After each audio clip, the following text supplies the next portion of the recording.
ballon quand il y aura des occasions, on va balancer. Deux équipes solides de chaque côté. Après, on encaisse le premier but sur le coup arrêté, mais on ne lâche pas. Et je pense que ça, c'est bien pour la suite. On a montré que malgré ce but-là, on était présente. L'année dernière, quand on encaissait le premier but, après on s'écroulait. Cette année, on montre que même si on prend un premier but, on lâche pas. Et on l'a pris aujourd'hui. Voilà, comme samedi dernier, on n'a pas lâché, même si on l'a perdu, on n'a pas lâché. Et je pense que c'est bien d'être revenu au score, d'avoir fait ça un partout et de nous laisser toutes les chances de nous qualifier là-bas. Par rapport à samedi dernier, justement, on a senti Paris hausser le niveau de jeu en seconde période. Vous aviez la possession, vous aviez des réelles intentions offensives, vous auriez même pu marquer ce deuxième but en fin de match. Tu as senti Oui, après, on était un peu frustrés de notre match à Gerland parce qu'on a eu l'impression de subir, on a eu l'impression que le ballon nous brûlait les pieds.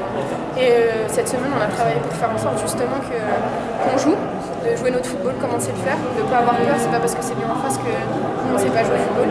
Et justement montrer que nous aussi on avait des atouts offensifs importants, nous aussi on savait jouer au ballon, nous aussi on pouvait se créer deux occasions, on l'a fait ce soir. Donc je pense que c'est bien, ça prouve qu'on se rapproche.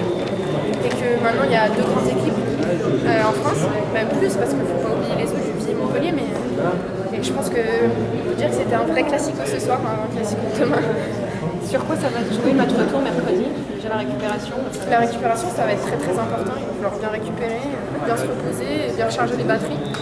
Sur la fraîcheur psychologique aussi, pas que physique mais psychologique aussi. Et puis surtout les détails, là on l'a vu, elle marque toute clarité, donc ça aussi il va falloir qu'on corrige et qu'on travaille là-dessus. Et puis rester solide comme on l'a fait et continuer à avoir envie de jouer. Tu parlais de la Classico, demain PSG-OM, tu vas regarder? Bien sûr. En supportrice du PSG, je vais bien évidemment regarder le match. Je ne serai pas au stade parce que j'ai envie de récupérer et être chez moi. Parce qu'après un match comme ça, on a envie d'être tranquille. Mais je serai devant ma télé à supporter bien sûr les garçons comme je le fais tout le temps. Vous êtes fier d'avoir fait une performance un deuxième match qui aurait pu être difficile? Au-delà du résultat, je pense que c'est la manière pour laquelle on est fier. Maintenant, il faut rester humble. Il ne faut pas s'enflammer. C'est un match de football. Il y en a d'autres qui arrivent après, comme celui de mercredi. Maintenant, c'est sûr qu'au-delà du important, on est fier de ce qu'on a fait ce soir en termes de jeu, en termes de production de jeu. C'est surtout ça. On a montré que nous aussi, on voulait jouer. C'est surtout ça, au-delà du résultat.